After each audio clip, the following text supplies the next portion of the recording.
They say people don't just change overnight, but I'm not so sure. Sometimes it happens so gradually you miss it, like watching your hair grow. But sometimes it's like flipping a switch. One moment things feel familiar, predictable, even safe. Then the next, you're standing in your own house, realizing something's off. That evening started like any other. I'd left work a little early because the client call got pushed, and I figured I'd beat the traffic for once. It had been a long week, and I was looking forward to maybe catching the last half of the game and eating dinner with Chelsea, something that used to be normal for us but lately felt like a rare occurrence. I pulled into our driveway around 5:40 p.m., surprised to see Chelsea's car already parked in the garage. That alone made me pause. She usually didn't get home until after 6, sometimes later, depending on whether she was at the gallery or that art collective she joined a few months back. I figured maybe they canceled early. No big deal. But when I walked through the front door, the house was quiet. Not peaceful quiet, eerie quiet. No sound of her on the phone. No Spotify playlist humming from the kitchen speaker. No clinking of plates or running water. Just silence. "Chels?" I called out. Nothing. I dropped my keys in the bowl by the door like always, but the sound echoed louder than it should have in a house that wasn't empty. My instincts started whispering things I didn't want to hear. Still, I tried to shake it off. Maybe she was in the shower or taking a nap. I walked through the living room spotless, not a pillow out of place. Kitchen looked untouched. Not even a glass in the sink. Then I heard it. A voice. Muffled. Coming from upstairs. I froze, listening hard. It was Chelsea. I recognized her voice immediately, but the way she was talking, it was different. Softer. Slower. Almost sing-songy. Not how she usually spoke, and definitely not how she talked to me. I took the stairs slowly, each creak of the steps somehow louder than the last.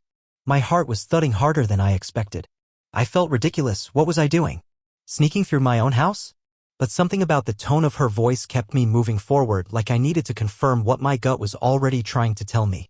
She was in the upstairs bathroom, door almost shut but not all the way. I stopped just outside and listened.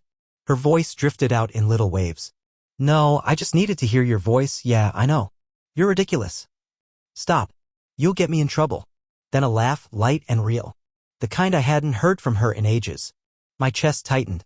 I backed away from the door as quietly as I could, not ready to hear any more. A moment later, the faucet ran and I heard the bathroom door open. I made a quick show of pretending I was just coming up the stairs. She looked startled to see me. "Oh, hey. You're home early." I smiled, trying to keep my face neutral. "Yeah, traffic was light. Everything all right?" She wrapped the towel tighter around her hair. "Yeah, all good. Just got off the phone with Jess." She was being her usual dramatic self. Jess. Her college friend. The name came out so quickly it felt rehearsed. I nodded. "Cool." She walked past me, kissed my cheek lightly like you'd kiss a cousin at a reunion, and headed downstairs. I stood there for a moment, still frozen at the top of the stairs, feeling like I'd stepped into a scene halfway through a movie and missed the first half. Something was wrong. It wasn't the words, it was everything else. The way her eyes didn't quite meet mine. The pitch of her voice. The slight tremble in her hand when she adjusted her towel. She was lying. That night, we ate dinner on the couch, leftovers, lukewarm conversation. She scrolled through her phone with her screen tilted away from me, only setting it down to comment on a scene in the show we were half watching. "You're quiet," she said at one point. "Just tired," I replied, which wasn't a lie. I was tired. Tired of pretending not to notice what I was starting to see. Tired of wondering when the woman I married had become a stranger sitting beside me. Later, while she was brushing her teeth, I stood in our bedroom doorway and just watched her. She was humming a little tune to herself, but it sounded forced, like she was trying to project an image of normalcy. Maybe for me. Maybe for herself. She caught my eyes in the mirror and smiled. I smiled back. But inside I was miles away. Replaying the sound of her voice behind that bathroom door. The way it softened. The way it wasn't for me. That night, when the lights went out and she turned her back to me in bed, like she had been doing more and more lately, I stared at the ceiling. It was like a switch had flipped inside me. Something I couldn't unsee, unhear, unfeel. For the first time since our wedding day, I felt the unmistakable weight of doubt settle in next to us. And once the kind of seed gets planted, it doesn't just disappear. It grows in silence. Looking back, that night was the start of something I couldn't name at the time. A slow unraveling. A tension I carried in my chest like a secret I hadn't fully admitted to myself yet. But once the suspicion settled in, it started coloring everything, her voice, her habits, even her silences. At first, I tried to shake it off. I told myself I was overthinking. That people change, that maybe Chelsea just needed space. God knows I've gone through phases where I pulled back from her without even realizing it. Maybe this was hers. A season. A slump. But the mind doesn't let go once it thinks it spotted a threat. Instead, it starts hunting for more proof. And man, did it find it. A few days later, I came home and found her dressed like she was going out, tight black jeans, heels, makeup done to the nines. For a second, I forgot how good she could look when she really tried. But then it hit me, she never used to put this much effort in just to go paint. Art for her used to mean wearing old t-shirts and getting smudges of charcoal under her fingernails. Now she was practically doing a runway walk to the gallery. Big event tonight? I asked casually. She didn't miss a beat. Nah, just studio time. We're working on a group exhibit. Me and some of the folks from the collective. Ryan's been helping me with the lighting concept for my installation. There it was again. Ryan. She'd mentioned him a few weeks ago in passing, a really talented young artist who specialized in light sculptures and kinetic stuff. At the time, I didn't think much of it.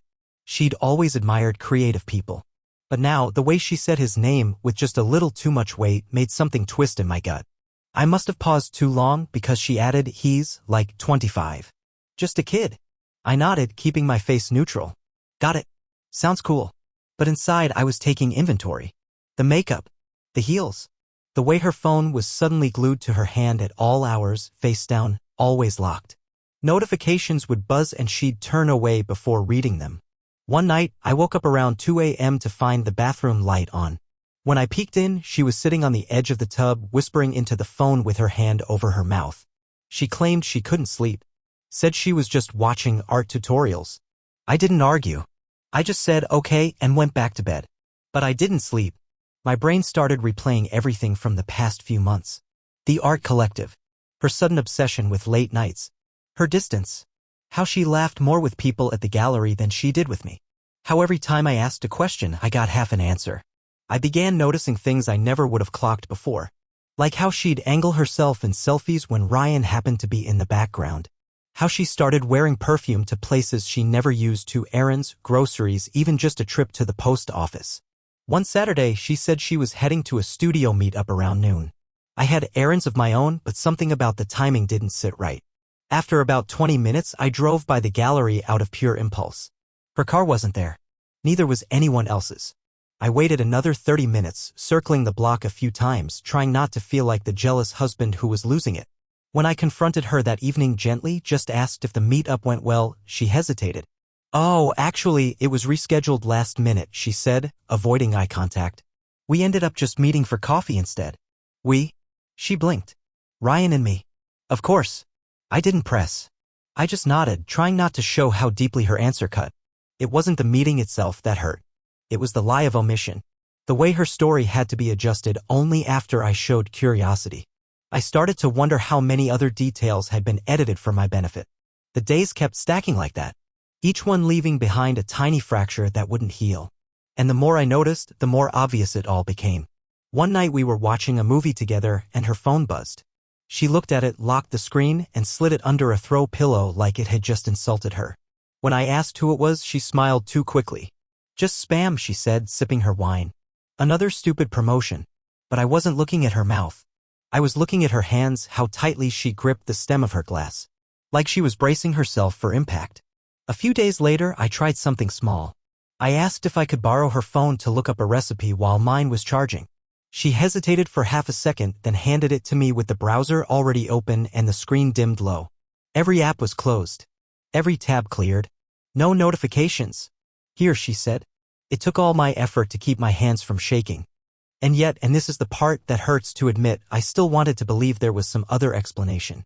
That maybe she was just going through something and didn't know how to tell me. That maybe she needed space and was afraid I'd react badly. I told myself she hadn't crossed any lines. That I was being paranoid. But the truth was I didn't recognize her anymore. And I don't mean she changed her hair or started dressing different. I mean her. The woman I married. The one who used to tell me every little thing. Who used to fall asleep with her head on my chest and whisper thoughts like they were prayers. She was gone. In her place was someone who flinched when I asked simple questions. Someone who stared at her phone like it held more of her world than I did. One morning I came downstairs and found her smiling at her phone with that soft look in her eyes, the same one I used to think was reserved for me. I asked what was funny and she locked the screen before saying, "Oh, just a meme Ryan sent." You wouldn't get it. Wouldn't get it. That was the part that stuck with me. The casual way she brushed me aside like I was an outsider to her world now. A spectator. The shift wasn't loud. It wasn't dramatic. It was a slow bleed. 1,000 tiny choices pulling her further away from me. And I started to realize something I never thought I'd feel. I was losing her. Not in the future. Not theoretically. Now. Actively. And I was powerless to stop it. I remember telling myself I was overreacting. That what I needed was context. That maybe if I saw Chelsea with her art friends, with Ryan, in a normal, public, non-suspect environment, it would calm the storm in my head. That's what I told myself when she invited me to a dinner being hosted by someone from the collective. A gallery thing, she called it, casual but dressy, at a local venue they'd rented for the evening. You should come, she said one morning while packing her bag. It might be good for you to meet everyone. Ryan'll be there. You guys might actually get along. The way she said it made my stomach turn. She sounded nervous. Almost like she was daring me to come. Or maybe daring herself to keep up the illusion. Still, I said yes. I put on my best button-down, the one she used to call her favorite, though she hadn't complimented me in months. I even shaved, not because I thought she'd notice, but because I didn't want to look like the defeated man I felt like. The venue was a modest, repurposed warehouse space downtown, all string lights and industrial charm. Inside, the tables were scattered with wine glasses, flickering candles, and laughter. Lots of laughter. Everyone seemed so at ease. Like they all belonged to something I wasn't part of. Chelsea greeted a group near the door with a kind of radiant joy I hadn't seen in ages. She turned back to me, reached for my hand briefly, and whispered, "Don't be shy." I wasn't shy. I was drowning. As the night wore on, I watched her. She floated from person to person, effortlessly switching between conversations, her hand brushing Ryan's arm more than once. He was tall, younger, the kind of guy who said things like vision and aesthetic with a straight face. His hair was artfully messy and he wore a blazer over a paint-stained t-shirt like he'd planned the contradiction. When we were introduced, he shook my hand like he'd just met someone's older brother, not their husband. "Ethan, right?" he said with a casual grin. "Chelsea's told me so much." I nodded, resisting the urge to ask what exactly she'd said. Instead, I just said, "Nice to meet you." We were seated at a long banquet-style table. I was across from Chelsea, flanked by two people whose names I immediately forgot. Ryan sat beside her. All through the first course, I tried to participate in the conversation, asked questions, laughed where I was supposed to, but I could feel her pulling away even as she smiled at me. At one point, she cut in during a conversation someone was having about the creative process and said, with a chuckle, "Ethan's always been more of a spreadsheet guy. Feelings make him uncomfortable." People laughed. It was a throwaway joke, probably harmless to everyone else, but it hit me like a slap. I smiled barely, but something cracked. I felt it. The way the laughter rolled past me, unbothered. The way Ryan smirked into his wineglass. The way Chelsea looked everywhere but at me. She used to defend me in rooms like that. Now I was the punchline. The rest of the night passed in a blur. I nodded through small talk. Sipped wine I didn't even taste. Pretended I didn't notice the subtle glances between her and Ryan when they thought no one was watching. When we finally got home, the silence in the car was suffocating. I could hear her scrolling through her phone beside me, illuminated by the soft blue glow of the screen. Probably answering texts from him. Maybe replaying the best jokes of the night. When we stepped inside, she asked if I wanted tea. I didn't answer. Instead, I walked straight upstairs, grabbed the suitcase from the back of the closet, and started packing. It wasn't a dramatic gesture. No shouting, no accusations. Just deliberate, quiet motion. I pulled out drawer after drawer, not mine, but hers. She came up the stairs a minute later. "What are you doing?" I looked up, my expression blank. "Making space." "For what?" "For you. You don't live here anymore." "Not really." She stared at me, mouth open, but no words came out. "You humiliated me," I said, still folding her sweaters. "In front of your friends. You laughed at me like I was some stranger you used to date in college. I saw the way you looked at him." Airbnb bookings listed as studio rentals that lined up exactly with the dates she claimed she was at gallery overnights. She hadn't just cheated. She'd funded it with our life. I plugged a flash drive into the port and began copying everything. Photos, emails, spreadsheets, even chat logs. I didn't know what I'd need legally, but I knew I needed to protect myself, not just emotionally, but financially. Because if she'd been lying about this, who knew what else was hiding in plain sight? The whole time I copied files, I kept hearing her voice from the night of that dinner. That moment when she laughed about me being uncomfortable with feelings. She had no idea. Once the drive was done, I packed it in a small metal box and slid it into the back of my sock drawer. Then I opened my own laptop and started a new document, timeline. I listed everything I'd found, with dates, names, locations. No emotions, just facts. If she tried to twist this later, I wanted everything lined up like evidence in a trial. Which, let's be honest, it probably would be. When Chelsea finally came home that night, she didn't go looking for me. I heard her in the kitchen, opening the fridge, pouring a drink. Her voice was casual when she called out, "Hey babe, you home?" I didn't answer. Let her feel the same emptiness she'd left me in.